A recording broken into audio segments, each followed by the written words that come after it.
Yo, what's up, everybody? Welcome to Weekly Wrestling Heat. We are back to cover. We're back to cover Money in the Bank Fallout. Yeah. So, I like Money in the Bank. It was entertaining, very entertaining, and the shortest show that they've ran in the past decade, probably longer. No, it was only 2 minutes longer than, or 2 minutes shorter than that Fastlane pay-per-view that they did Triple H and Dean Ambrose on, because they wanted to do something there, but they didn't know what to do there. Yeah, so let's get into to news right quick. The main topic of conversation, which will lead into our Raw Fallout before we get into Money in the Bank. Congratulations to Seth Rollins and Becky Lynch. Becky Lynch is pregnant. Whoa. Shayna said we don't know who the dad is, remember? They already spoiled that. Mm-hmm. It's already been confirmed, boys. Nope. Yeah. Mike Kanellis said he was the father. Seth Rollins posted a IG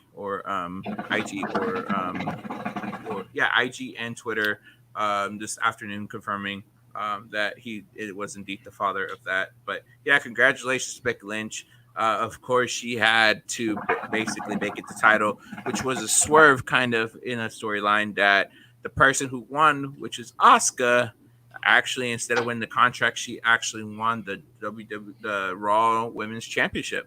And then I got a lot of news too. So congratulations to Asuka. News, yeah. So congratulations to Asuka. Man, I'm excited to see what's going to happen next with now that Asuka is champion. So Moise, take it away. So WWE had a Vince McMahon limo explosion-like storyline planned heading into SummerSlam, which is on hold, which might be a good thing. Wait, what? So I don't know if you were watching back then, Angel. They did the storyline where Vince McMahon's limo blew up. No. I know the story. Yeah, I remember that. They had a plan to do it again? Yeah, so Wrestling Inc. had said there's a storyline just as big and just as absurd as that planned. Oh, so it's not the same thing. No. It was a storyline just as absurd, according to multiple sources. Yeah. Didn't that thing end because of Benoit? No, that thing ended because 9/11. No. The limo explosion happened way after. The limo explosion ended because I got it. More. It happened because they didn't want to do the McMahon Millions anymore, where McMahon was giving $1 million to one viewer every week. And then Paul London laughed and got fired because he laughed during the story while it was live. He laughed after the explosion. And then, Elias, do you remember any of this? That's what I was getting at. It was supposed to be, and then they just dropped it because I think it was supposed to be Ken Kennedy, and he got fired because he hurt Randy or something. Yeah, it just started like an unfortunate turn in events where he started like having bad luck. I think at one point the stage fell on him while he was trying to give away money, and then it just went from there. He went into his limo, and then boom, everything went out. So yeah. Mike, I remember all that happened. I think wasn't it like a storyline drop type question for him? The storyline got dropped because something happened outside of the show. The Benoit stuff was way before that, like almost 20 years before that. Right. Or not 20, sorry, almost 10 years before that. I don't know. Okay. This was like 2009. So they did another version of what I'm talking about then. Yeah. Are you talking about the Muhammad Hassan storyline? No, I'm talking about when Vince got blown up in a limo. No. Okay. So yeah, I'm talking about that. Don't worry about it. We'll move on. Okay. Mike Tyson is going to present the TNT title, which I think is awesome. That's awesome. I like how they threw it in, like kind of like, oh, by the way, Mike Tyson. Check social media for more. Yeah, somebody's going to get a right hook. I know that much. Dude, I can see Archer getting it and Cody winning the title off because of that. I don't know. That's They don't want a gimmick finish for the championship match. You don't think you can't see Jake getting it in Mike Tyson's face, Mike getting in Jake's face, and then Archer like getting punched? We'll see. Not for the championship match. No. We'll see if Mike Tyson can actually hold back his punch. maybe after the match. Maybe after the match he knocks out Archer. Probably so. Or it could be that same swerve that they did with DX and Stone Cold. Where after the match, he knocked out Shawn. Mm-hmm. Yeah, and they are teasing that Mickey James' first feud, or Asuka's first feud, is going to be Mickey James, which that match at TakeOver was a lot of fun. So, what's up, Shout out to Stephon? Safon. Well, that match was a lot of fun. So I would be down to see Mickey like come back and go crazy on Asuka for like a minute. Yeah, that match was really entertaining. So I'm excited to see what happens. Like I said, I'm excited to see what happens next. Asuka is I hope they book her correctly. I hope they. I know Shayna Baszler's down the line somewhere, but they have to build Shayna back up because the crowd still doesn't like her. So we'll see what happens. Yeah, I don't care for her at all. I would like for Shayna to go through some of these veterans, like kind of how she did with Natty, and then like a Mickey step up to the plate, and then Shayna take out a Mickey, and then Shayna challenges for a title. Yeah, I agree. Something like that would be pretty cool. But I will say on Ross, I think Shayna's mic work has been the best that she's ever had. Are we going to go into? Well, let's go into Money in the Bank. Okay. And then are you done with the news? Yeah. Are you? Yeah. Other than that, they're just like a bunch of friendly banter that's been a lot of fun with like Ryder and Robbie E that I've been following, that I've been laughing my ass off on, and the EC3 stuff is really cool on Twitter. Oh yeah. Yeah, if you're not watching EC3's little stuff, then I recommend for you to watch it. Also, before we start all this, what was the point of having Jake Atlas win and then putting Drake Maverick in the match next week? Because if Maverick wins, it does nothing. He's fired. Dun, dun, dun. Surely there's some way that he has a chance to win. Oh, and NXT announced that they're doing another takeover on the 7th called In Your House. In Your House is coming back. Yeah. I'm actually excited about that one. Angel's upset. No, I don't care. I think you Well, don't it care. depends. Let's see what happens. Let's see what the card is, before you say you're not excited. Oh, Right, that's what I'm saying. I'm excited. I'd be excited for Cross because it's a first pay-per-view for him. Scarlett. I think Gargano and Candice versus Keith Lee and Mia Yim could be a lot of fun. Yeah, and then I could see. I think Gargano and them been hanging out with Bray Wyatt too much, but okay. I can see Cross and Scarlett versus or Cross versus Ciampa. I could see that. I could see Velveteen and Loomis against Roderick and what's his face and Adam. I want to see who they put Adam Cole against. Yeah, we see it, Stefan. We got you. We see you. We see it. We're good. Now we would appreciate if you'd have the YouTube also open. But yeah, let's go ahead. We'll hop into Money in the Bank and then talk about everything else on Raw. So let's start with money. Let's start with Money in the Bank. Yep. Do we want to go one by one on the point system, or do you want to go? No, let's just go ahead and show the leaderboard right now because this one is gonna. I'm excited. I'm excited to see your reaction. Poor Moise. He's not going to see this coming. Just all right. There we go. So for the record, we went into this 22 for Mr. Laredo up top, 18 for Monty, Moise at 21. Yeah. Myself also at 22. So you said poor Moise. Why? Yeah. Do I need to be worried? Yeah. Well, look, I think we took away points because you picked the wrong people to get thrown off the thing. I thought on our bonus question if there was a tie. So in last place is Monty. He thought Nia was going to win. We all knew that. All right. Yeah. I'm going to catch up. All tied in first is the rest of us. So on top of that, none of us got the bonus questions right. So none of us is in first place technically. We all said Rey Mysterio was our second choice. We said no, we didn't. No. Did we not? No. Maybe. I know we talked about it off stream. But anyway. So. If I told you Aleister Black was getting thrown off, y'all would have been like, Moise, get off this show.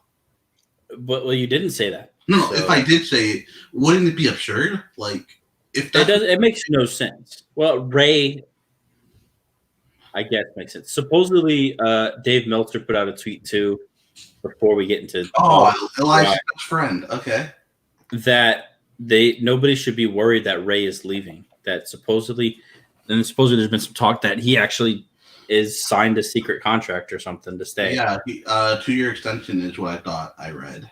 Yeah, it's interesting. He's trying to get his son a deal with NXT, so he's not gonna leave. Yeah, I mean, yeah, it's there's a lot of speculation, Right. obviously, but Well, apart from that, I mean, I think he's at the age where he's ready to retire.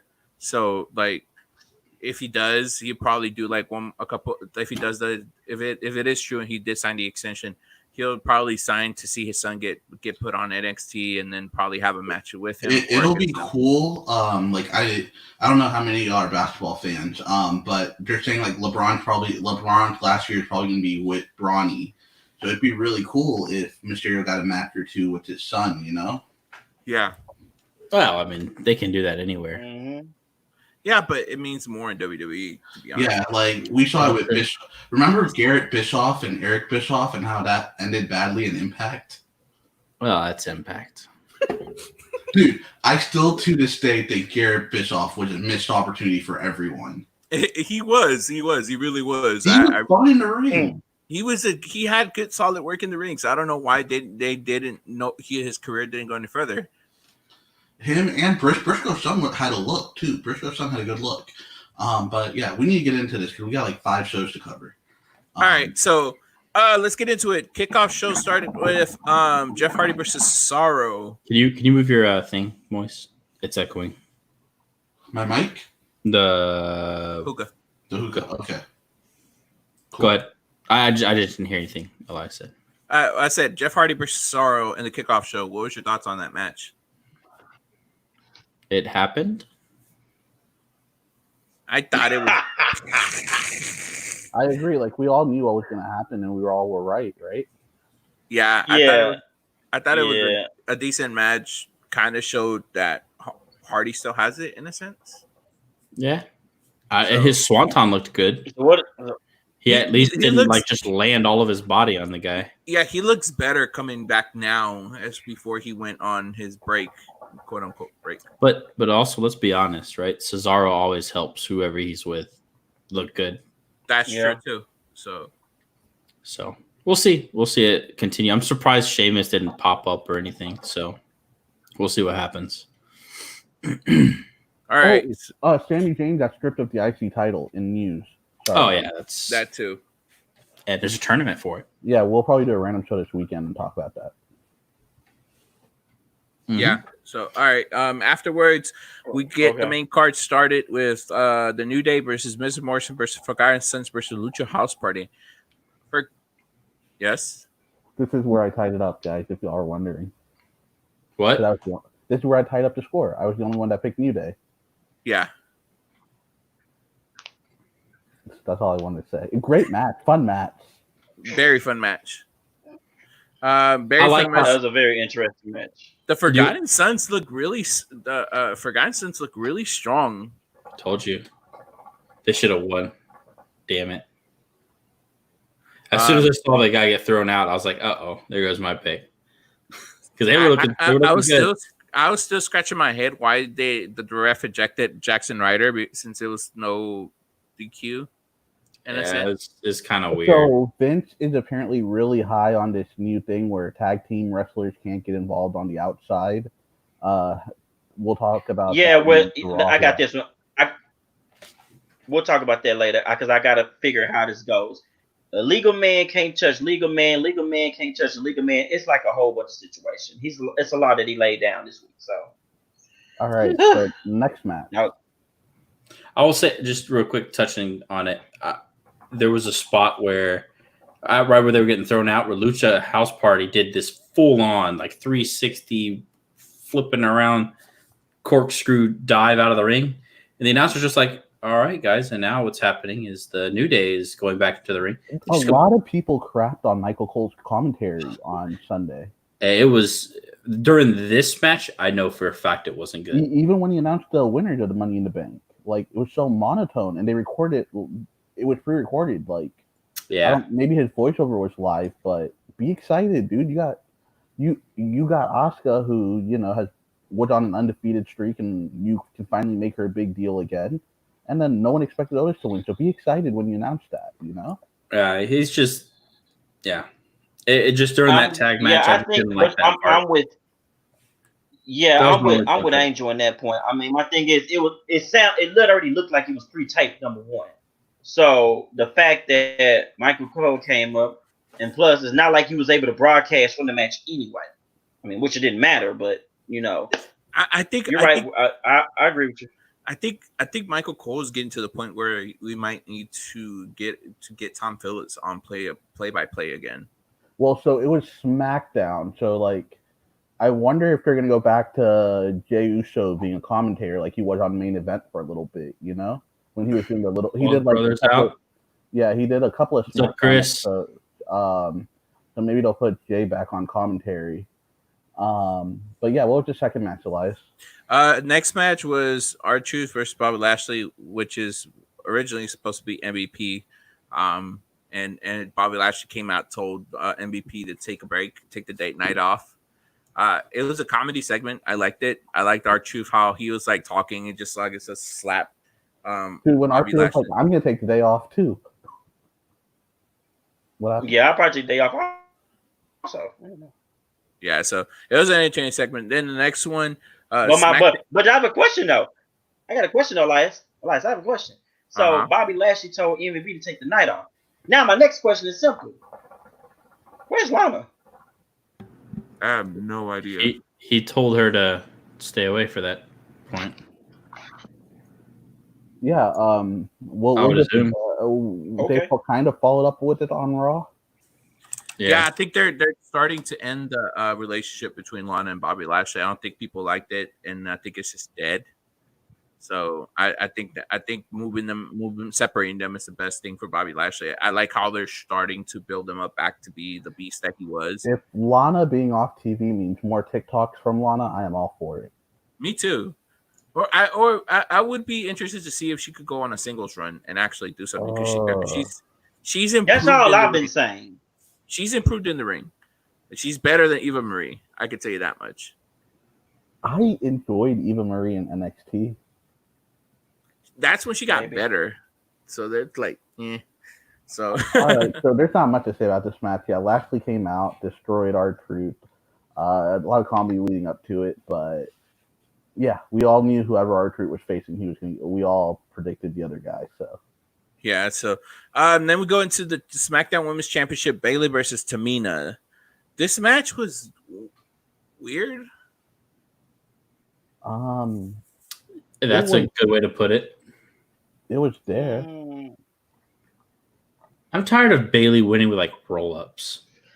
She's a good enough wrestler to not have to resort to that. Like, I get it. She's a heel. Yo, really quick. The background noise is good on my end now, right? I fixed it. Well, your mic is really low. Okay. How about now? It's a little bit better. Okay. So I get that she's a heel and she's supposed to resort to these kind of tactics, but like maybe like feet on the rope or like she's pulling on the pin. Not that Nia you can, but just something else if she's gonna do roll-ups all the time. Yeah, I think they need to do something else with it. I feel like Bayley's run is starting to go dead. The crazy part is they're talking about her like she's a super long reigning champion and all that, just completely ignoring that for like 1 week Charlotte had taken the belt from her halfway through this run. Stefan is saying it's much better, so I don't know. Maybe it's just low on your guys' end. No, he meant like when you did that. When you pulled it up to your. Okay, cool. So, but yeah, man, it is what it is, though. It was a good match. I like how the involvement of Sasha Banks. I think that they're kind of trying to build. All they doing is setting up, Elias. Yeah, basically they're trying to set up for the Sasha versus Bayley. I'm more ready for the heel turn. I'm more ready for the heel turn from Sasha or Bayley, whatever. So yeah. Then the next was the Universal Championship match, Braun Strowman versus Bray Wyatt. I really think this match went well to build the storyline to have the Fiend come back out. Man, it was back and forward. I just feel that it could have gone a little long. It could have gone a little bit more better, I guess, in a sense. Not another heel turn. She's already heel. She's already heel. I don't know. You mean a face turn? I think turn Sasha face, honestly, like at this point. Yeah, I think Sasha being face would be the best thing for her. It's easier to turn her face too because you haven't invested money in like new images and stuff like you just did for Bailey. So, as far as the match with Braun and Bray, like the first half to 3/4 of it was really good, and then it turned into a Bray Wyatt match where you started getting the Funhouse characters, and Braun comes out with the mask on to try to fake him out. It kind of fell a little. It falls flat without an audience. I think the mask thing went on a little too long. In ring. Yeah, I agree. Right. Too long? Well, yeah, like I think it was too long before he attacked Bray. Oh, okay, yeah. The length of time that it went works good with an audience. That's the problem. Yeah, and I think we're gonna see if we see this next match, the Fiend versus Braun Strowman. I think we might see something in a sense of a Firefly Funhouse match again with the theatrics and stuff like that again. So it's gonna be interesting to see exactly what's gonna happen next. All right, the match of the night, in my opinion, Drew McIntyre versus Seth Rollins. I like that match. That was a decent match. It was a fun match. And then the sportsmanship from Drew at the end. So it was random. That ending, I didn't see it coming. I liked it, but it makes you wonder where they're going. And then obviously with what happened on Raw, it's even more confusing. But Drew's a good champion. I've liked it. I'm surprised they didn't do some kind of swerve. I was really hoping Seth won so I could get one over on y'all. But that was your ballsy pick, though. Yeah, it was ballsy, and I respect that. That was it. I mean, it could have gone either way. It was back and forward. Everybody, they didn't hold back on each other at all, and the ending was really. I loved the ending for this match. And the topping on the cake was a handshake because it was a swerve. Nobody expected it to happen. Yeah, and this was recorded 2 or 3 weeks ago. I think so. So I also wonder how much of the pregnancy has to play in Seth maybe not getting another title. No. The only pre-recorded stuff for Money in the Bank was the Money in the Bank match and the Bray Wyatt match. They said. Oh wow. Okay. So yeah. So I mean, I really now wonder how much that had to play into. I wonder if it was leading into this whole Seth Rollins maniac character that we're getting now. I love this. Seth is so good. Oh, and let's talk about I'm still lost behind this whole character. Oh, it's easy character. Like he thinks he's Jesus, basically. He thinks he's a savior. It's an awesome character because it's almost like if we hadn't known that they just wanted him to be a face before, we almost would think that this was the story they wanted from the beginning for him. When he won the title all the way through to now, if that storyline makes sense. Yeah, the way they build him up at first was kind of confusing, but now that they're starting to like let him just like build his character, I'm more into it now. Monday's match was an example of like how he snapped and how he was trying to be like the godlike figure and then try to go apologize to Seth and apologize to Ray and then let Buddy Murphy get beat up by Aleister Black. He just walked away casually. Yeah, I was about to beat shit out of Buddy Murphy though. I did see a funny story where what if they signed Becky and Seth's child already to an NXT contract and then he thinks he's God and the baby really is Jesus. It's a long-term booking, but boy, if they pay that off, as hell. We got to wait 18 years for it, but it might be worth it. So, no, that's funny. You know, that's the story. That's why he's going crazy. Y'all are hilarious. All right. For this next match, the Money in the Bank match, which was next, right? Yeah. We got to do some details on this one. Okay, let's do 3 of our favorite spots and 1 spot we all thought was really lame. All right, I'll get it started. My favorite spots were 3 spots, right? The Oscar jumping off the second floor. Second.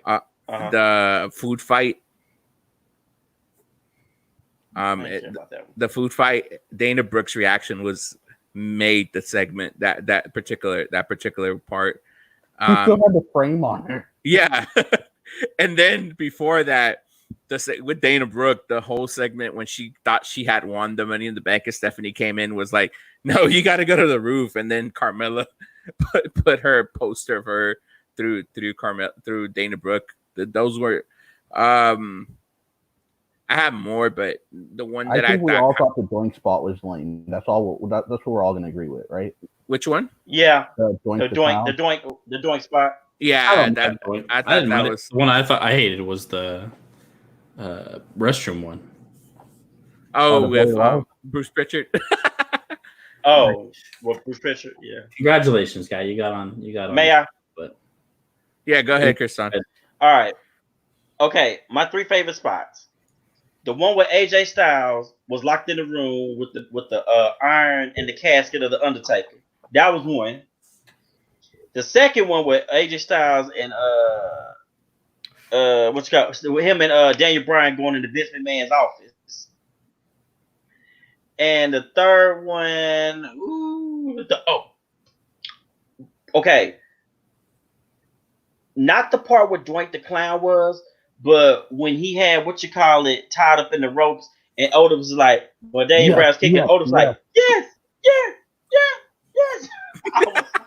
I was too. Chris, which part did you love? I like that one. What do you mean?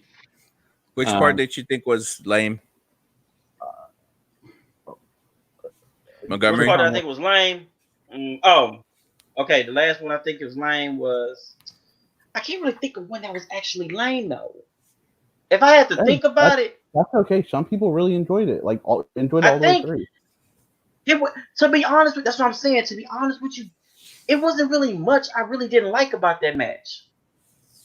Nothing, really. I liked it. All right. Angel? Okay. I'll start with the thing I didn't like.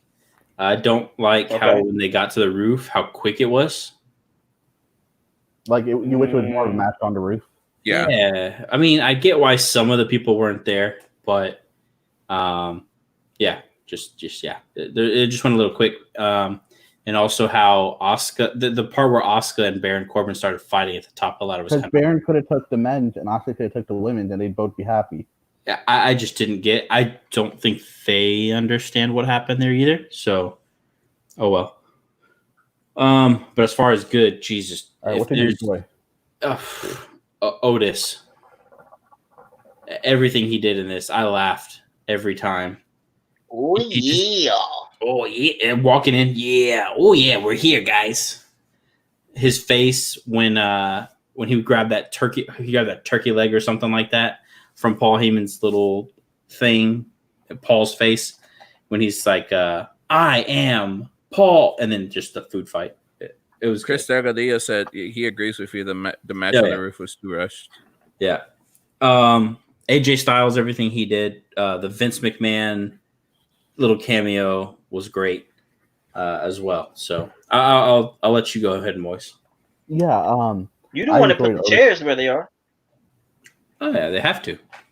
I enjoyed the whole Otis stuff too. When Otis was running it all, it's like going to the roof. I cracked up, and then when the spot I thought was really lame was when AJ punched a Rey Mysterio poster. It looked like it hurt AJ more than it did anything. That looked like it hurt. You're right.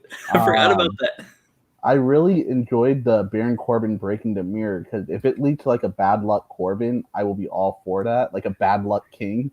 His reaction was priceless, though. I thought they were going to just do it during the match, but they kind of really didn't. So yeah, you're right. It kind of was because then you saw Elias just come up and smash him with a guitar. That's not really bad luck. Yeah, that was fun. I forgot all about that one. And then another thing I thought was weird was Nia got onto the ladder, but Otis was trying to get on and the steps were breaking. That played from SmackDown. Yeah, but Nia and Otis don't weigh that differently from one another. Yes, but you see, Vince McMahon thinks Otis is fat. And he thinks Nia is a monster. But no, Stephanie said she was drooling, remember? I don't know. Yeah. The whole conference room stuff was fun with Dana, Mella, and Nia. That women's right that Carmella got when she stepped out of the conference room, that was I don't know if that was one take or many takes, but that was she sold it perfectly. The entrances, every entrance was hilarious too. It was great. I enjoyed those too. I was like, they're really milking this, and I loved it. Yeah, I think the Carmella getting put to the table was like another favorite spot of mine. Carmella got her ass whooped in this match. Yeah, she took a lot of the damage during this match. At least someone else did it, unlike with Dana Brooke, who just killed herself. So yeah, the slip and fall. But I honestly, I watched this twice, and I'll probably watch it one more time. Just that match. It was that. Me too. Me too. I did too, Angel. Yeah. It was that good. Yeah, definitely. And then, like we said, Asuka won the women's, and AJ and Baron Corbin were AJ and Daniel Bryan were fighting on top, and the briefcase just fell. No, it was Corbin and AJ, and then Elias came out, smashed Corbin in the back with the guitar, and then AJ lost. Once Corbin let go, AJ lost grip of the case, and it fell, and Otis caught it. Yes, I should have mentioned that as a dislike too. AJ clearly had control at first, and then it fell from his hands. It's not like they both dropped. And that's the thing, you pre-recorded. You could have recorded so many times. But two different angles. I didn't notice that. I need to go back and watch that. Nah, I did not. That's cool. I have to see it. But and then Michael Cole's commentary at the end, I thought was super lame. Yeah, he's just like, all right, everyone. So Asuka has won. He looks so 9 a lot.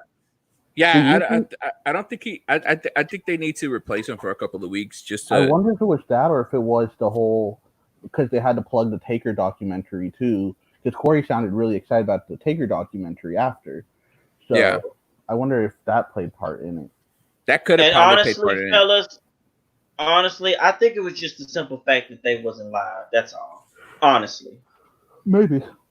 But then we're gonna go into that's probably why it sounds so monotone. So again, before we move on to Raw, there's everyone there's our standings going into Double or Nothing. Man. Oh boy. It's a good thing AEW has a lot of options. It's not as predictable. Yeah, that ladder match is probably going to be the winner. Decide the winner of this stuff. Yeah, I agree on that one. Not that a lot of these matches in AEW are not predictable. They're predictable, but anyways, that's not what we're here. Quick recap of Raw. I mean, of course, Becky announcing her pregnancy and announcing that the winner of the women's Money in the Bank was actually the new women's champion for Raw. Raw women's champion. Yeah. Of course, the tag team match between Aleister Black and Rey Mysterio versus Buddy Murphy and Seth Rollins. How that was a cringy spot when Seth Rollins put Mysterio's eye into the steel steps. It was kind of cringy. Yeah, that was cringy. You couldn't see the blood pack at all. Yeah, you could. They did it really well. Yeah. And then tensions. Mysterio should have been there anyway. Tensions rising between Zelina Vega's stable between Angel Garza and Austin Theory. I would include Andrade. And Andrade. So it's looking like maybe Austin Theory's on his way out of the stable from what I've been reading. Yeah, it makes sense. He didn't make it from the beginning, so I never did understand why he was even there to begin with. So Andrade wasn't going to be the tag partner because he wasn't feeling well. So they didn't want to risk it at WrestleMania. Yeah, he ended up getting sick or something like that, or some kind of injury. So, Chris Delgadillo, the AJ Corbin spot was a take from the Ultimate X spot from an old Bound for Glory where Sanjay Dutt lost control and Sabin won.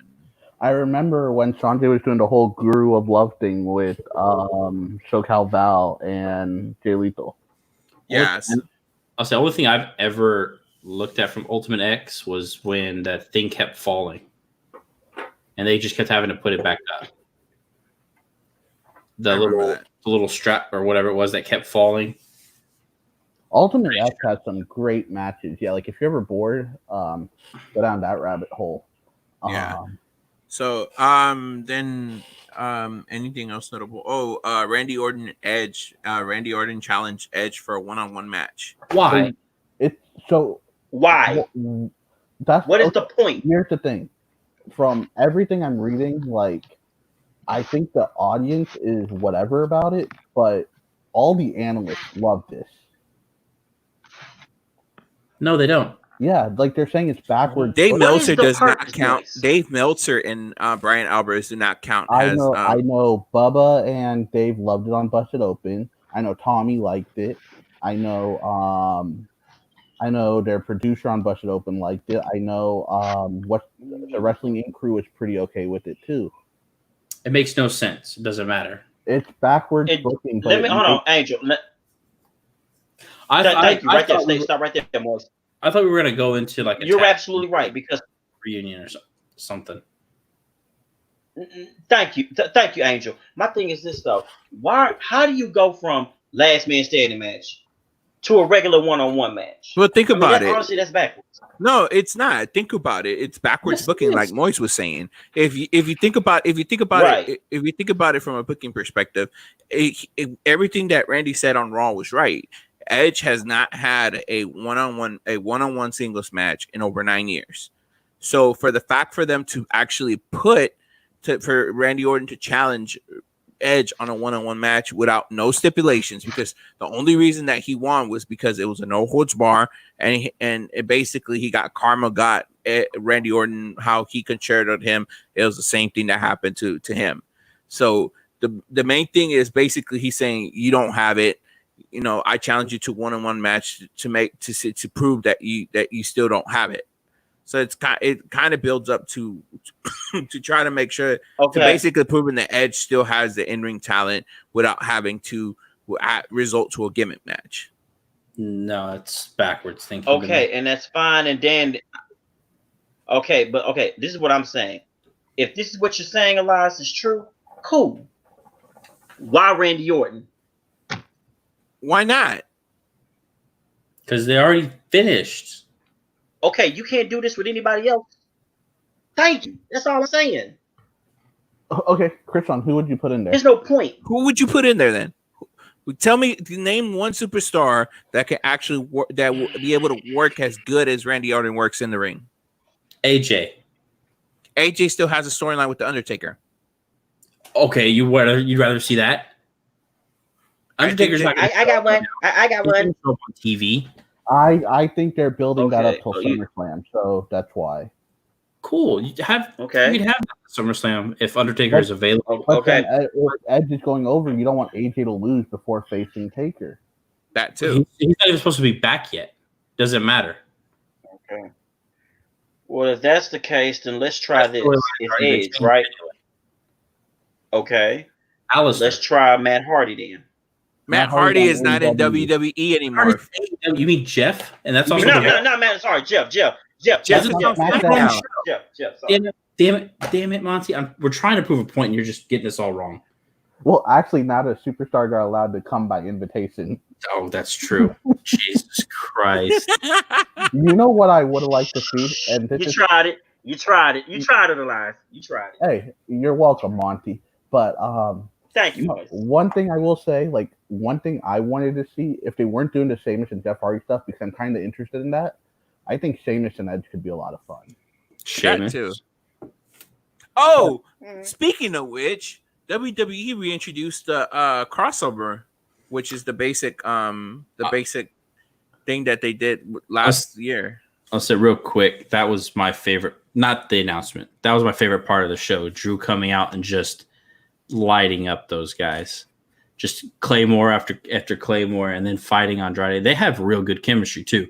That was they really do. Match. I think they make Andrade look so weak though. Boys, he looks strong. You got to think also he's the U.S. champion. He's not at that level yet. I love that. He looks strong. He had some moments, but just couldn't pull it out. What were you saying? One eye what? I'll say when you messaged if the show was any good, that's the match I was at, and I was like, yeah, you need to watch this. So no, it was a very entertaining Raw because honestly, like we talked about before, the no audience thing is tough. Like whichever one of us four is tuning in late, we're always messaging one another like, "Yo, is this show worth watching?" Yeah. But, I think WWE has been doing a good job at improving without the audience. Pretty cloudy. But I think that the no crowd is killing everybody in general, even including AEW. I mean, I like the fact that they use the wrestlers at AEW to make it seem like there's more people there. But at the same time, you still miss the full pop of a full crowd. So I can't wait till the first live show, whichever company does it first. I don't care. I really hope it's just all of them do it all in the 1 week. That'll be so much fun to see how everything works. Just everyone, not even just from who does it better or whatever, blah, blah, blah, whatever. No, just seeing the crowd there. Crowds again. Just seeing the crowd, period. Yeah, so period. Imagine seeing my face in the audience. Like that alone is rating. Yeah. But to continue, I'll kind of carry it, Elias, right there because I love this spot so much. Drew then grabs a mic after beating Andrade and says, "By the way, guys, the real reason I came out here," it's like he didn't care. He went out there to cut this promo. He's like, I'll just beat up some people while I'm at it. Great character. He says, "I came out here because I'm not only the sexy Scotsman, not only am I this, just listing off stuff. He goes, but I'm also like an ambassador or whatever it was. I'm here to announce that we will have a cross invitational, or as part of our cross invitational, I'll be taking on one of SmackDown's greatest superstars." And then he built Baron up. He's like, "This is a guy I've tagged with. This is a guy I worked with. I know he's a badass." Like the only I don't know how much they've worked together before the Shane thing, but that's the only thing I think of. That's what he was talking about. That's what he was talking about. So I immediately thought of that, and I was like, "Oh God, don't be Baron Corbin." Oh, I love Baron Corbin. Just we don't need more of his character on different shows. He works perfectly on SmackDown, but on Raw, I don't really think. But here's the thing: we don't know if it's on Raw he'll get character. Shut down. What's that? It might be a whole different character. It might be Bad Luck Corbin. Well, we'll find out on SmackDown. Otherwise, it makes no sense. But the way he announced it was kind of like in passing. They just renamed this wild card rule. Yeah. So it was fun. So bringing up a point that Chris Delgadillo made, they are revamping the brand at this point in time. Trust me, when the crowds come back, they'll pay off in it. I agree. I think Raw is doing a good job at revamping Raw and SmackDown as well. So hopefully it pays off once the crowds come back. Yeah, it's gonna be that big money coming in. That was Raw in a nutshell. Let's get into NXT. Man, NXT was full of action this week. Kind of a couple of swerves that got me. One thing I wanted to say on Raw, like at the end when they did the whole Charlie saying this is going to be the best wrestling match ever. Stupid. But Chris, touch on your point about the tag team match that you said you wanted to touch on it. The Rollins and Murphy versus which one? And Rey Mysterio. You said you wanted to talk about the disqualification rule. Okay, so this is what I got out of it earlier today. We've been watching wrestling for all of us been watching wrestling pretty much half our lives. Okay, when we see these tag teams when they come in, it's kind of like, how do I put it? Okay, I gotta make sure I say it correctly. An illegal man can hit an illegal man, but an illegal man can't touch a legal man. But if a legal man tag team You're partner, saying all legal for everything, and it makes no sense. Say illegal or I'm trying to get there. Don't say illegal because I got confused. Okay, let me start over. An illegal man that's in the ring cannot touch a legal person in the ring. Okay. Mm-hmm. Now, if a legal person and his tag team partner are in the ring, I think it's a number of seconds you can touch. Y'all can work together in the ring before the illegal person has to come out of your illegal partner has to come out. Mm-hmm. Okay, that's always been a rule. But I think in this particular instance, I forgot who it was. One of them broke that rule. In other words, it was supposed to. I'm trying to think how it went. It was Seth Rollins who attacked Rey Mysterio, and that caused the disqualification. So that rule has been in effect for a while. They just laxed on it.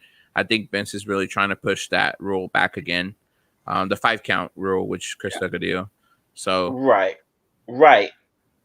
And alongside with that, gentlemen, also if you notice in that match, if not the last two shows, you notice there hasn't really been a lot of diving, like diving out of the ring. Notice that? Yeah, they're trying to basically protect them right now because they're doing double shows. So they're recording two shows. I think two weeks worth of shows every time they go and record. So they're trying to protect the stars to make sure that they don't get injured. So. Or concussed for that matter, if that's the case. Yeah. So, all right, that it for your rant. That was it. All right, let's get into NXT. NXT started off with Imperium defeating Matt Riddle and Timothy Thatcher to become the NXT Tag Team Champions.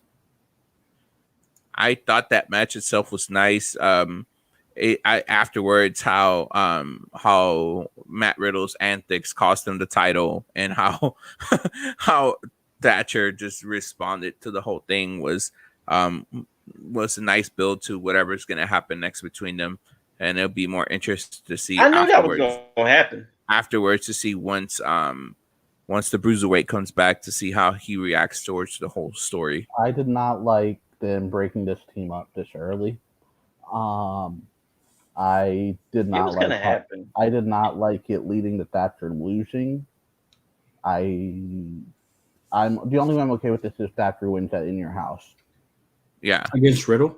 Yeah, I agree. And I mean, to end the show with Thatcher just putting Matt Riddle in that submission move was a perfect move. That kind of made things better from that whole aspect of it.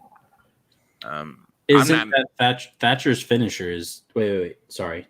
They won by making Riddle tap out, right? No, they won. No, they did their European bomb. And then sorry. You're talking about the end. The end of the. We'll get to that one, but okay. But yeah, afterwards, Tegan Nox defeated Indy Hartwell. Indy looks like a star. She really does. She knows how to work really good, and she sold that Shiny as Wizard pretty well too. Yeah. You guys know I'm whatever on Tegan Nox.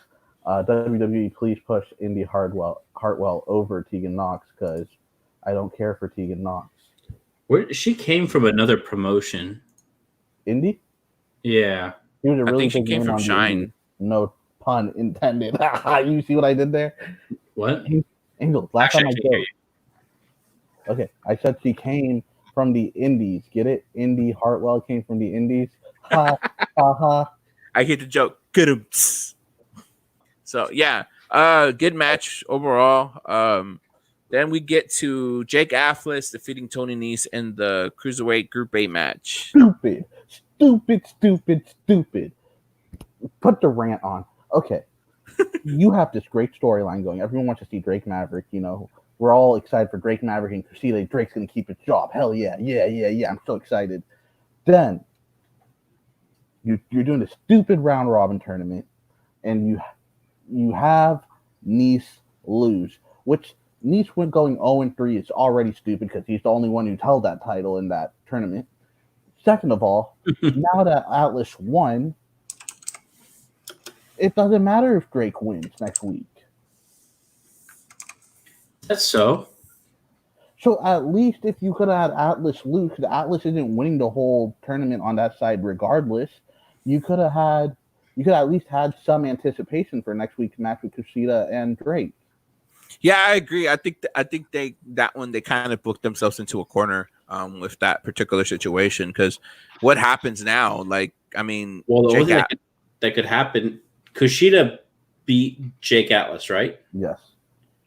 So the only thing that could happen would be a tie, maybe. But they said if it goes tie, it goes to your head-to-head record. So then Drake beat Kushida. Uh-huh. But Drake but he lost. lost to Atlas. So now what do? Oh, you're smart. Okay, I didn't think of it that way. It's a triple threat match, But maybe. then Maverick beat Kushida, and okay, yeah. Oh, Like that's the only thing I could think of because I was like, I'm pretty sure there's a way they could do it. So Yeah. that'd be the only thing. Oh, but then so you don't want Kushida. I don't think you want Kushida to lose there, but you could have him. I could. so gentlemen. So overall, seriously, who would you want to win this cruiserweight? Let's try that. I think you're not a human if you don't want Drake Maverick to win. I think you have no heart. El Hijo de Fantasma. No, I got that part. But what I'm asking is, who do you think will win? Who will win? Phantasma probably, but or Kushida, one of the two. Either or Kushida or Hijo de Fantasma. All I know is someone's probably going to get kidnapped. I'm with Kushida. That's why I think Fantasma will win. Oh, they could do a spot where Kushida gets kidnapped. Or, oh man. Or Jake Atlas gets kidnapped. Not right now. I am the smartest. Not right now. I am the smartest guy I know. You know what you could do? Okay. You could have you build to this triple threat match or whatever, or fatal 4-way, however you want to do it. Have Phantasma's goons come out, and that's the reason Drake Maverick got quote unquote fired, is because Phantasma's goons screwed him, and you got Phantasma as a heel that everyone hates. Ooh. That could be a good. I could see that happening though. That's a good theory. So, all right. Regardless of that match, Jake Atlas won with the Rainbow DDT. That is so great. That's such a great move. It is. Next, we have Cameron Grimes defeating Finn Balor. And then afterwards, Damian Priest attacking Finn Balor. Yeah, he got involved in the match. The nice stick, he don't get enough of that. Dude, that Grimes blackout or whatever he does at the end, the double curb stomp. Yeah. So dirty on Finn because he landed on the dude's shoulders. Yeah. I saw that. Yeah, I saw that. Man, but overall the match was nice. I was impressed on how good Cameron Grimes is in the ring. And the Finn fanboys are like, "Oh, it was a missed spot by Grimes." No, Finn should have stood up a little more. That's on Finn. That's not. Yeah, that was on Finn. No. That I think Finn missed the cue on that one and ended up trying to kind of regain himself at the end and ended up catching that hard spot. That kick that Finn Balor did to Cameron Grimes outside the ring from the apron. Oh, the penalty kick. Yeah. Yeah, man, that ooh. I felt that one from there. And then afterwards, of course, Damian Priest just basically doing his finisher on Balor on top of the chair and then just sitting on him. I'm actually excited to see this more. Will we see the demon Finn Balor show up eventually? Again? Yeah, for sure. All right. Sorry, this is a sidetrack. You can put an angel sidetrack. That can eventually be a thing. But okay. I was watching some random WWE 2K20 live stream on Twitch, and they were just doing like terrible ring entrances. They had Finn Balor do his demon entrance, and for some reason he phased into the map, and then you saw the fire come up and everything. It was really weird, but it made me want to watch Demon Finn's entrances. Someone compiled a list of about 15 or 20 minutes worth of him just entering the ring as the demon, Finn Balor. And I was just watching it nonstop. It was really cool. I kind of do. I missed the demon entrances. I missed his entrance. I enjoyed me too. when he did his demon entrances in New Japan as well. There's one where he came out of a casket. That was badass. They had all this stuff. They had the Jack the Ripper one on NXT was really good too. Yeah, that one too. That was one of my favorites. Sorry, I just you mentioned demon, and I thought of how I wasted 30 minutes of my life one day. All right. No worries. All right, moving on. And we had Jack Gallagher defeating Isaiah Swerve Scott in the Group B match. I thought this match was really nice. The 3 count to 4? For what reason? Sorry. He's high. Stefan's probably high right now. Don't worry about that. Yeah, we got Swerve and Gallagher with Nice attacking Swerve before the match, which I think could be fun if we get a Gallagher and Nice team up. That too. So I enjoyed this match. Every time I see Jack Gallagher, I think of Ed Sheeran. I think Conor McGregor. That too. Is it because he's British? I don't know. It's weird that he has a pirate ship on his chest. Regardless.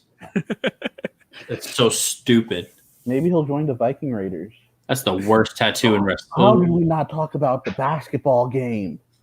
Oh shit! All right, I forgot about that. We're gonna end the show talking about the basketball game. Yeah, we'll come back to that.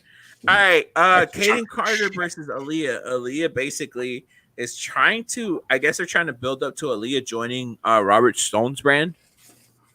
Kaden Carter looked awesome in the ring. Her finisher was nice. I would like Kaden Carter. Kaden Carter going, right? No, they're hitting Aaliyah going because last week, remember? Yeah, but okay. They're not going to make Kaden Carter. He was looking at Aaliyah. Aaliyah lost the match, and he's turned away and said, "All right, just call me. You don't call us. We'll call you." It was like that. But what I was referring to, Elias, Wednesday was if Kaden Carter cut the dreads a little bit, I'll wipe it. That's what I was referring to. We look at women respectfully. Leave me alone, y'all. We look at women respectfully on this show. When Scarlett and Cross are on TV, we pay attention to Cross because we look at the women respectfully. Really? Really? Oh really? No, I'm in the top corner. How y'all feel? Yeah, that's how you feel. They got the red shirts and the black shirts at the bottom. You know what I mean? Exactly. That's horrible. Funny. But yeah, no. Fun match. Aaliyah's getting slowly better in the ring. She really is. I enjoyed it. It's the point of NXT. So yes, slowly but surely. Let's talk about. No, wait. Before we go on, let's talk about the Killer Cross vignette they did. Oh my fucking god! That was nice. Ugh. No, she can't. Sorry. Oh no, Charlotte can get it, dude. Her personality is awesome. I will tell. I'm going to go into a little side note about when I met Charlotte because it's such a moist story. So I'm at Toys R Us during Mania in Orlando, and she's doing a signing. What the hell? And because she's doing a signing there, so I went. And before I go up there, they're like, "All right, you're next." I go up to Charlotte. I'm like, "You hear that?" And she gives me this weird look, like, "What are you talking about?" I'm like, "That's my heart melting." And she laughed her ass off. I have pictures of the whole interaction. But that's terrible. She laughed her heart. That's cheesy. She laughed her ass off. But I understand. Yeah, not only did she sign my belt, she also took a picture with me and hugged me, which you're only allowed to get 2 out of 3, and I got all 3. Anyways, back to the conversation.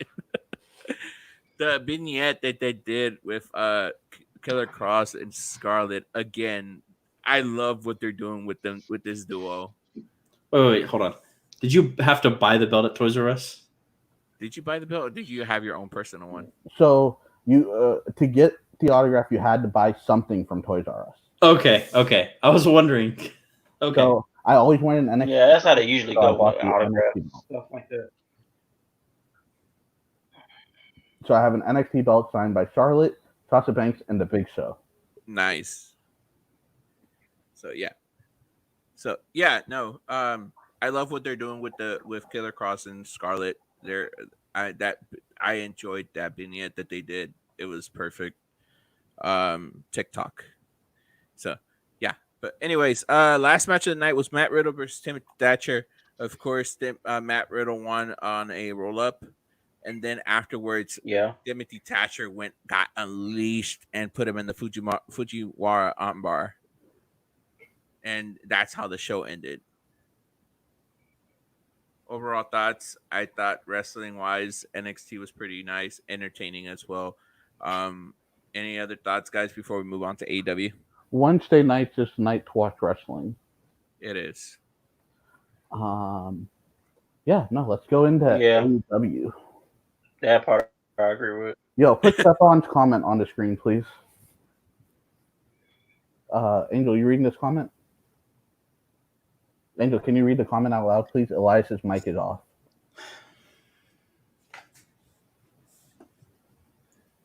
One second, guys. Angel is reading this. Y'all wrong for this.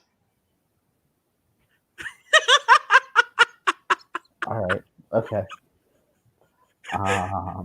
What happened? You were supposed to read the snap. I did. Oh. All right, one more time. Basically, Stefan left a nice comment saying, "Speaking of TikTok, y'all, Moises' TikTok is fire." This guy, he's plugging himself at the hour mark. You know, we got more show to do. Let's be professional around here. Y'all catch. Y'all couldn't pay me to do a TikTok video. I'm sorry. Anyways, somebody could. Going on to AEW. What if Nia asked you to be in TikTok with her? He would. Okay, I might have to reconsider. Yeah. Oh, you should go look at Lana's last TikTok. It was Renee, Lana, and Nia twerking for What? He's about to pull it up. He's gonna use that as late night interactions. Let's move on to Hey, be professional, Elias. All Elite Wrestling. AEW. All right. Show kicks off with Lance Archer coming out into the ring with Jake the Snake Roberts. Basically, Jake said that he was asked to make an apology to Brandy Rhodes, and he said that as soon as she kisses his ass, he'll give an apology. That whole segment was Jake weird. lit this up. I don't care what anyone says. Jake lit this whole intro up. He called the people at the ringside a-holes. All kinds of stuff. I think what kind of got me like laughing You froze. and kind of weird. Or did I freeze? I think you froze. What'd you say? Yeah, much better. Now say that again. I think what got me kind of like laughing and kind of felt weird at the same time was how he said that watching Lance Archer kind of made him excited. Well, I don't think that was awkward. He didn't mean it like that. No, I'm saying that whole entire segment was awkward because he was talking about how women should be in the kitchen, da. And I was like, you'll work. I loved everything. I was like, wow. Jake the Snake still has it. Jake the Snake is just Jake the Snake. Everything he's doing right now is on point. Then you're an engine revving, and it's Cody in his F-150, knocks over a barricade, comes out, big Cody brawl, in the okay. Perfect timed brawl. Like it wasn't too long, it wasn't too short. It was perfect. Timed. The only thing that I take away with it is he should just crash that fucking F-150 into at full speed. He kind of held back, but I understand. You don't want to mess up your actual car. I know, but you know, come on, you got to be over the top. He could have made it. I ain't gonna lie, he could have made it more believable. The fact he was revving it was over the top to go 2 miles an hour. So yeah, I was just like, really. And then like when they cut to him in the car, it seemed like he like looked around like he had second thoughts if he really wanted to hit this. He was like, for sure. He was like, oh shoot. Yeah, I'm gonna scratch my truck up. I'm not gonna lie, his truck is pretty badass though.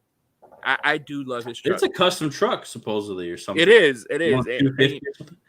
But anyway. Yeah, it hyped up. The emotional Cody is so good at this emotional storytelling too. I think the idea hooking him and all these people with these old school wrestlers, it's perfect for his type of storytelling. And his acting chops were in play here with his facial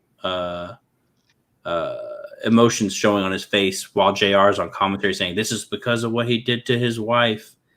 And at the end, we froze. To cap everything off. What? No, everything's good. Keep going. Keep going.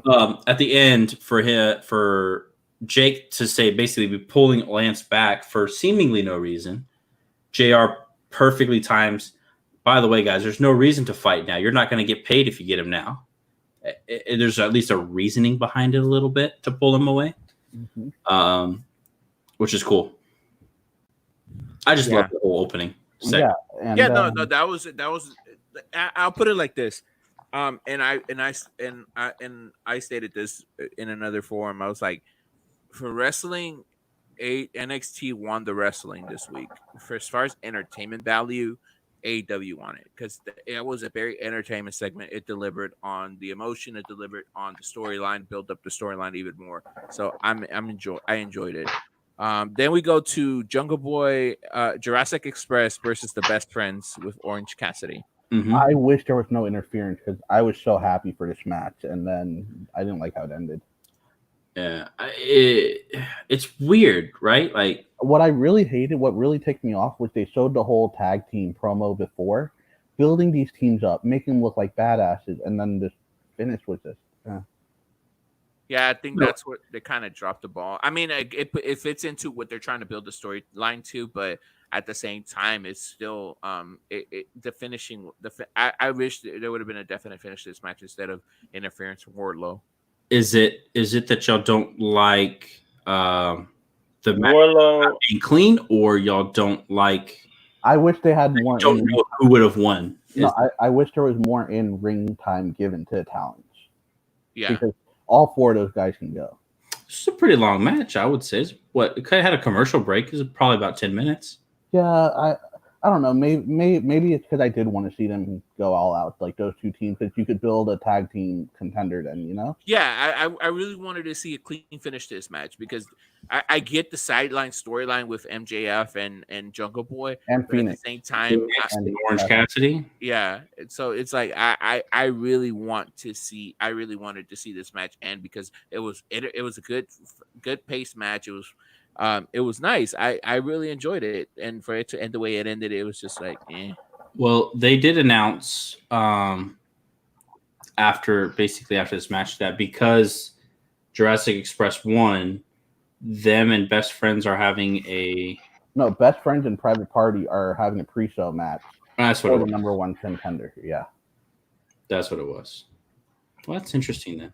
Yeah, because the only reason they're going to have that is because they did win, Yeah. So I think afterwards, it's weird. Sorry, I just think it's weird that every time there's been an interference finish, it's been because of the Lucha Brothers. I wonder if they're eventually going to play that into something because they didn't want interferences to be part of the show. So yeah. Afterwards, we get Alex Marvez trying to interview Jon Moxley. Jon Moxley ignores him. Then we get the fatal four-way between Penelope Ford, Chris Statlander, Dr. Britt Baker, DMD, and Hikaru Shida. I like this match. It's just a little too choreographed for me, but I didn't know Statlander was a linebacker. She's not. She's an alien. Where did you get that from? I know where he's getting it from because during the match, AR said she's built like a linebacker. She'll just take you down. He did not say that she was a linebacker. That's what I said. I didn't say she was. I'm like, yes, you did. Yeah, the Inchiguri spot to Penelope Ford seemed a little choreographed. I did enjoy the end, how Britt Baker just wanted to hurt Statlander, just didn't even care if she lost. Well, she technically could get a tap out from outside of the ring, so I get it. No, but you don't win the match outside the ring. Yeah. It wasn't a false count anywhere. It was just a fatal four-way. Fatal four-way still have to end in the ring. Oh. So you're right. Great way to build up Shida. I'm really enjoying Hikaru Shida in AEW right now. Yeah, she's a lot of fun. Yeah, I think she's literally like their best wrestler out there. To be honest with you, I feel that. I think this is one thing that I do wish that AEW did more, which was like house shows a little bit more, because it's true if you don't have enough repetition in your in-ring work as a wrestler, you cannot better your craft. So with them not doing a once a week thing, I don't think it helps the superstars in a point. It's basically up to them to do their own conditioning in the ring in the ring. But I feel like the more reps they get, the more that they get better in the ring. So I think that's one thing that Penelope Ford could benefit from, in my opinion. I think she's a great talent. She has a lot of potential to be a top star eventually. I just feel that her and Statlander need a couple of bit more in ring work and more reps in ring. I don't know about Chris. Chris does pretty well. I think definitely Penelope Ford needs the time. There was 2 moves in particular. One back handspring into a cutter. A little bit of timing issue. Cool. But that Poison Rana was scary. Yeah, the one that it was. She almost hurt herself, and then Statlander to kind of overcompensate did the flip over that ended up being scarier than it probably should have been. Yeah. Regardless of the fact, I'm excited to see Nyla Rose versus Hikaru Shida. Yeah, for sure. I love these. I love the women. The women's 4-way matches that they've had have been really good too. Every time that they've had them, it's built up. You can hide some of the wrestling work in it. Yeah. And it's also not just cool. These 2 are fighting. The other 2 are out of the ring. There's different things going on, which is a different take on a 4-way match. Yeah, used to. So that's So I'm actually next. I think next week they announced that Britt Baker is going against Chris Statlander. And they announced Arn Anderson, Jake Roberts face to face. That'll be great. Oh my god, I can't wait. That's surely gonna be pre-taped. Or maybe they just do it like backstage in like a dark room or something. I don't know. I don't want Arn traveling anywhere. Keep the guy safe. They need to protect these guys. He lives in Georgia though, I think. They're not taping this in Georgia. They're not taping in Georgia. They're taping in Florida. Yeah, but Georgia's only like a 1.5 hour drive from Jacksonville. Yeah, that's true. Yeah. I still don't like it. All right. Afterwards, we get the Inner Circle, Santana Ortiz versus Kenny Omega and Matt Hardy. The cojones of this company to put this as not the main event is strong. I agree. I thought this match was the match of the night, and one of my favorite spots was when I think it was Ortiz did the scratch to the back scratch to Kenny Omega, and then just got in front of the camera and just did that little and then Kenny Omega came back with the Snapdragon. I love how Santana and Guevara sold the twist of fate, like just landing face first, and then the V trigger in the corner for the top rope twist of fate. That was crazy too. Yeah. Yeah. I thought this match should have been the main event. It was a good match. Yeah. I mean, they could have mixed it up. They could have mixed the ending and this match together at the end. I could see that. I thought Chris Jericho Pineapple Pete was going to be our main event. I did too. I'm referring to this match, to this tag team match. But then at the end, and then you break. What do you call that thing? That little flying thing? Vanguard one. Thank you, Vanguard one. Then you break Vanguard one at the end of the match. But that's what I'm saying. This should have been a main event match. So yeah, I get why it wasn't. You want your champion. Yeah, you do. Last. Anyways, afterwards, Taz interviewed Darby Allin, which was an interesting thing. I missed this. What happened? Second week in a row. Taz is just saying, "Hey, Darby. Sorry. Did you want to explain it?" No, go ahead. Okay. He said, "Hey, Darby. Last week I tried to ask you about your loss, and maybe I did it wrong. So for that, I apologize. But I just want to give you some pointers. He basically talked about how the roll up was and how it was a very basic." Unbeknownst to him, he said it's a basic maneuver. It's a basic wrestling maneuver that you lost to. And Darby just stops him and says, "I know what that move is. I counter roll up, whatever. I know what it is. I placed third in my junior wrestling competition." And he just walks away from Taz, who's trying to get pointers. I wonder if this is going to lead to Taz and Darby, like as a manager. Either that or a match, but I don't really want to see Taz in a match. I don't think Taz's neck can take another match. I mean, everyone else has managers. Maybe Taz is the way that Darby ends up beating Cody. Because, Elias, remember when they did that one night stand? They said Taz's neck wasn't cleared, so they just did the whole Taz mission finish. Remember? Yeah. I remember. So yeah. Afterwards, Afterwards, we get Lexi interviewing Sheeta about her upcoming match, and then Nyla Rose comes in. Hey, I got a Lexi is present for you. Dallas Page's daughter. I didn't notice.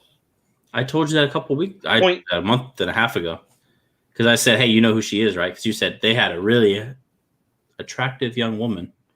Yeah, but I said it professionally, not like Krishan with Hayden Carter. Yeah, definitely. Yes. And I said, either way, say that again. Nyla Rose hit Sheeta in the head with a kendo stick. She's been looking for it. Yeah. It's been lost for over a month and a half now. So a couple of months ago, it's actually been off of TV as long as Nyla has been off, which is kind of funny. So I said they had a pretty good-looking announcer interviewing MJF. Not if her skirt was shorter, you know. Anyway, it was a good interview. I'm glad she's been practicing her English to be able to get this promo over enough. Yeah, little definitely. cut. Yeah, good for her. I'm proud of her because I've been following her Instagram. Afterwards, we get MJF versus Lee Johnson squash match. Yeah, is awesome. Yeah. And then MJF, his finisher is an armbar.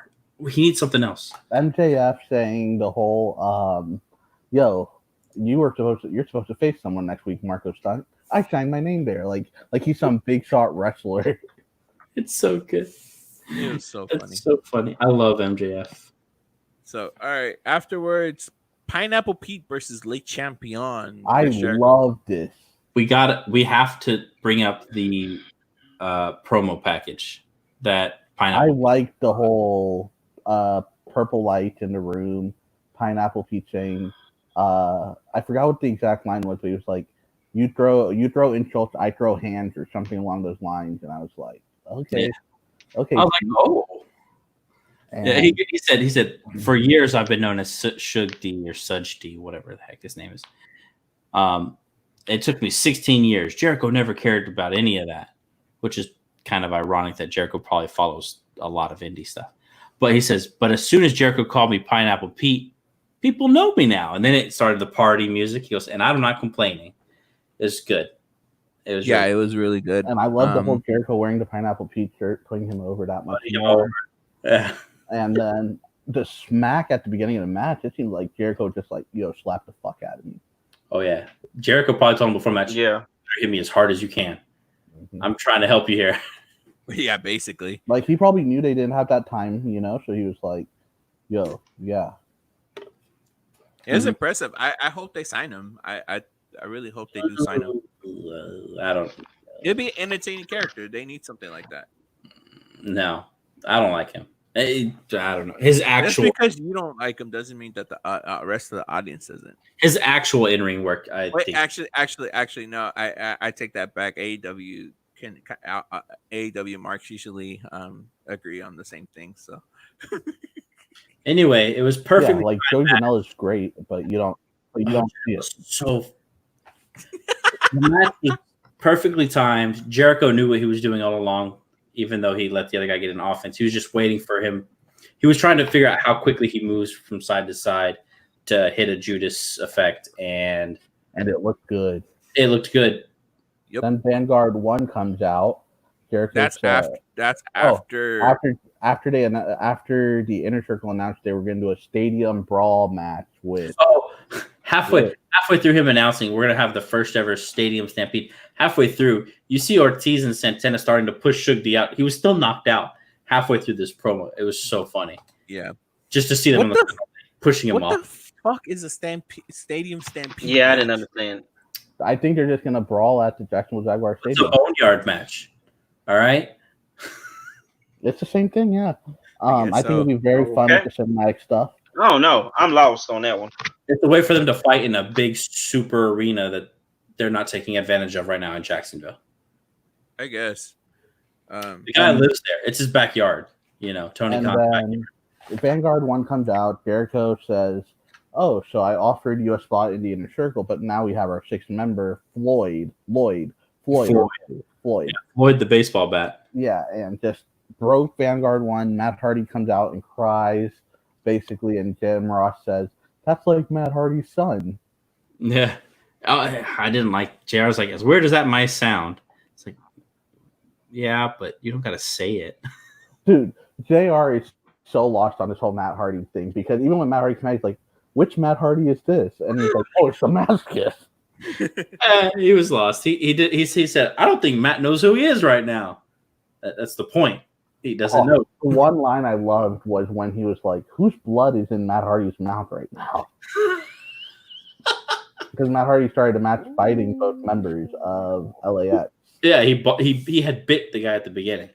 Yeah. He bit Santana at the beginning. All right, what was the next match, Elias? Afterwards was our main event. I guess this was it. Brody Lee versus Christopher Daniels. Yeah. Hey, Christopher Daniels is holding his own. Daniels has always been great in the ring. I know I told Angel to watch that AJ Styles, Samoa Joe, Christopher Daniels match. I know he probably hasn't gotten to it yet. Not yet. But yeah, Daniels looked good. Looked like he was actually going to win. I love the Angels wings kicking out at 1, making Brody look that much more of a monster. Love that Brody didn't speak. And I love how they're showing Brody like cares about 10 more than anyone else in the group. Yeah. There's parts of this match where Christopher Daniels, it makes me really wish he could do this, but he was like at least 5 years younger, so he get a much longer run. I don't think we're going to see him too much longer, unfortunately. I think he's going to be putting over Scorpion Sky, yeah. Yeah, that Arabian moonsault that he did to the outside of the ring, jumping from the side of the ring. I don't know how to describe it. The best moonsault ever, where he bounces his legs off and does it. Yeah. No, that's a different move. Oh, okay. I'm talking about the Arabian sky. Oh, the Sabu version. Yeah. That move is so cool, showing that. And yeah, the best moonsault ever.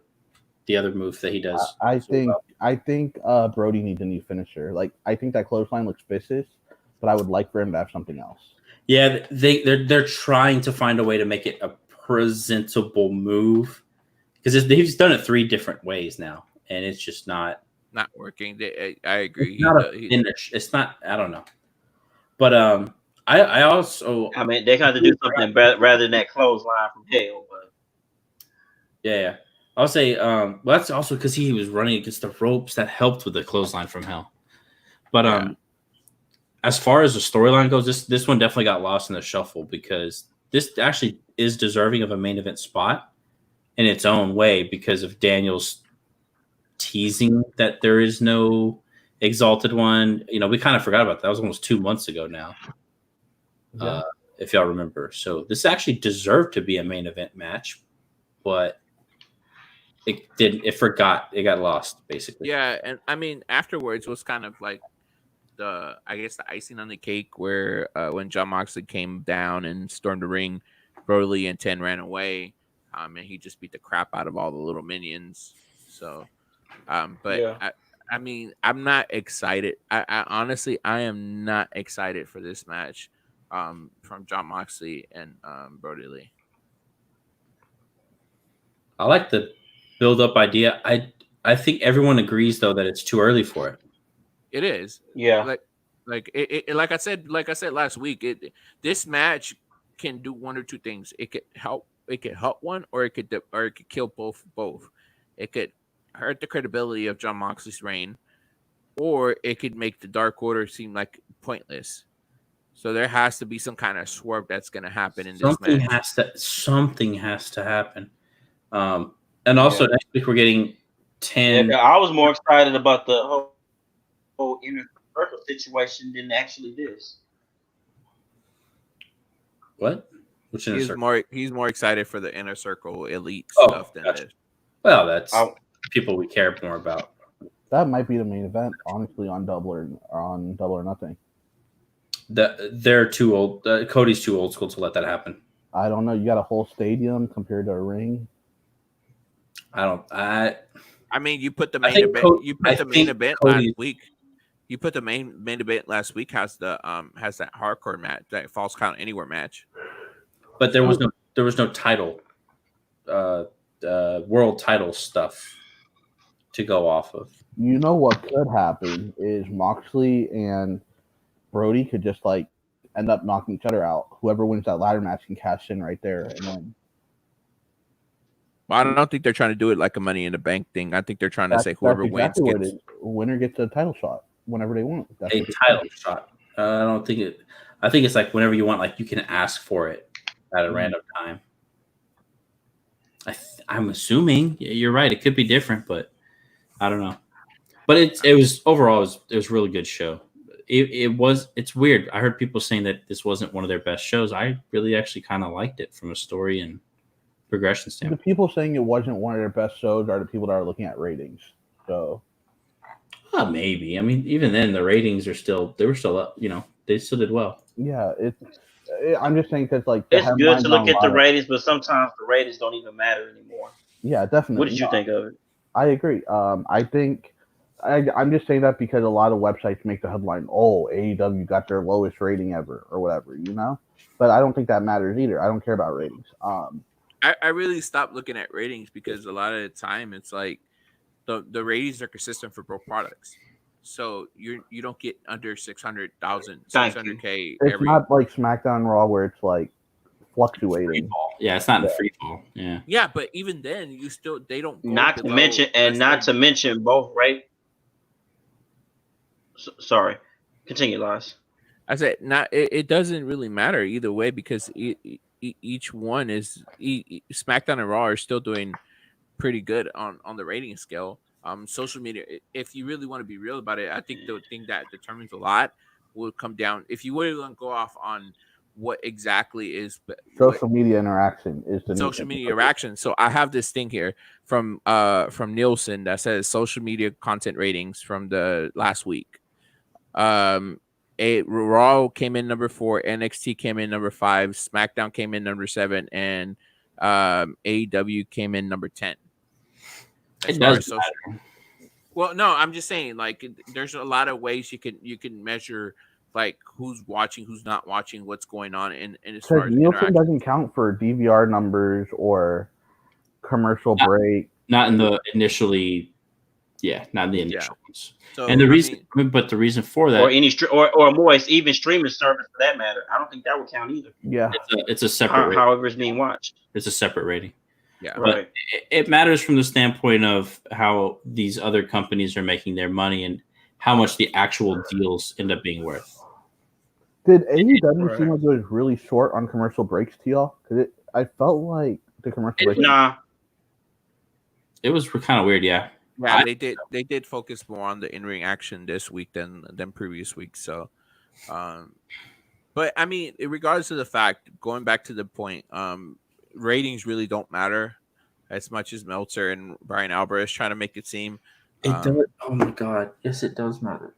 It matters from a money standpoint. It doesn't. But I mean, okay, if it matters from a money standpoint, they're all 4 shows are getting decent ratings.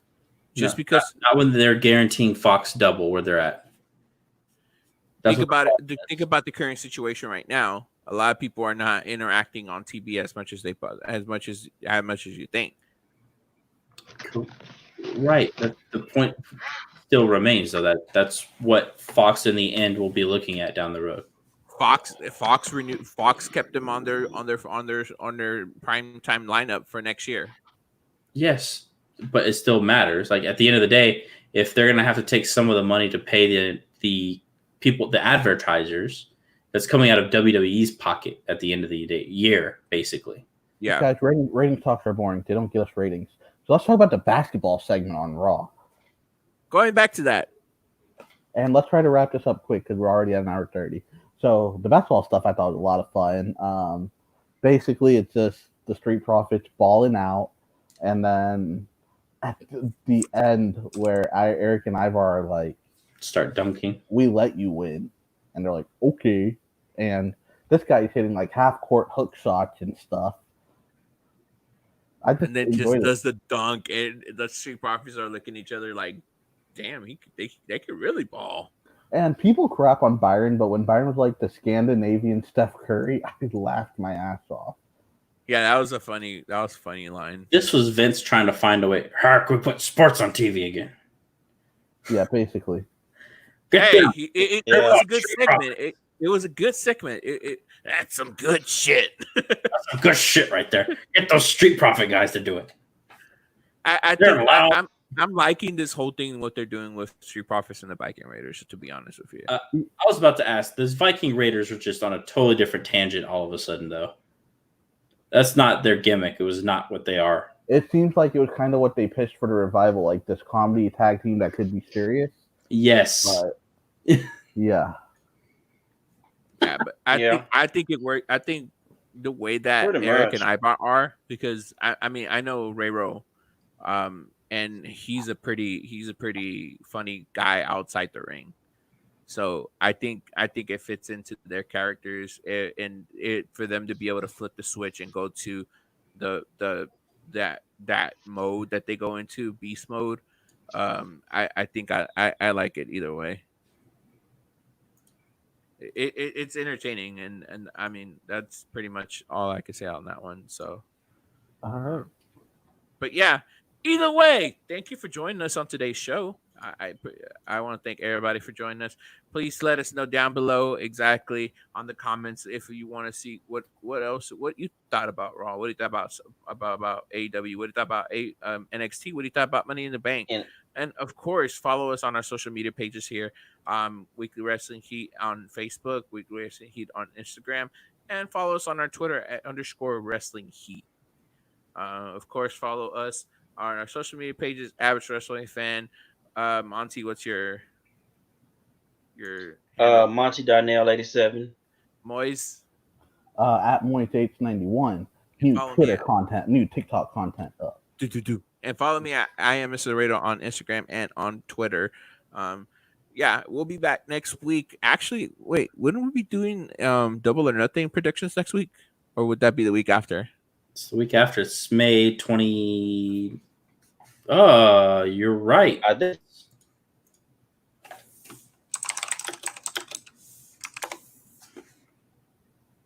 Yeah, it's May 23rd. I think.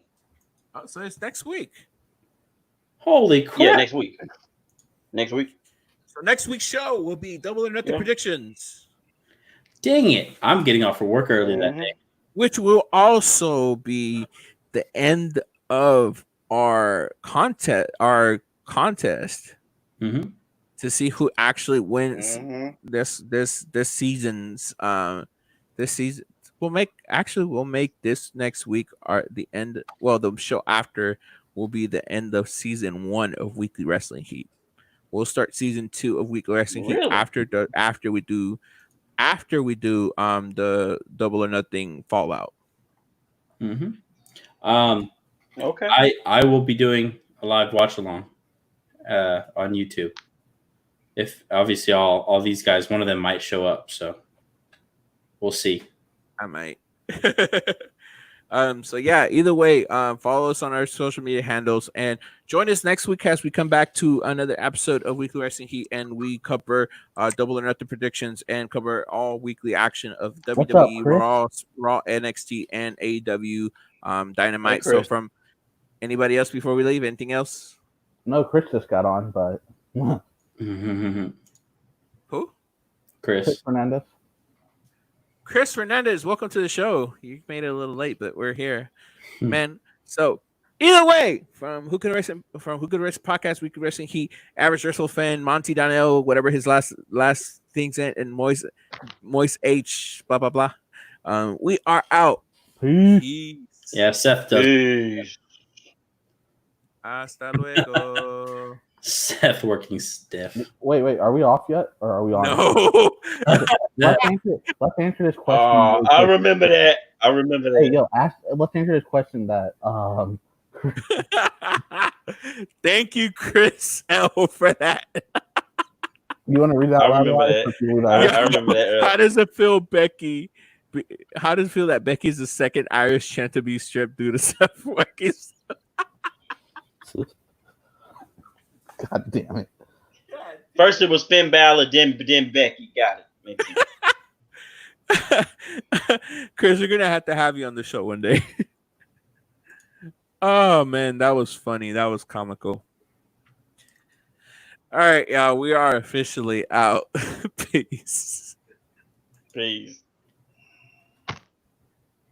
Y'all are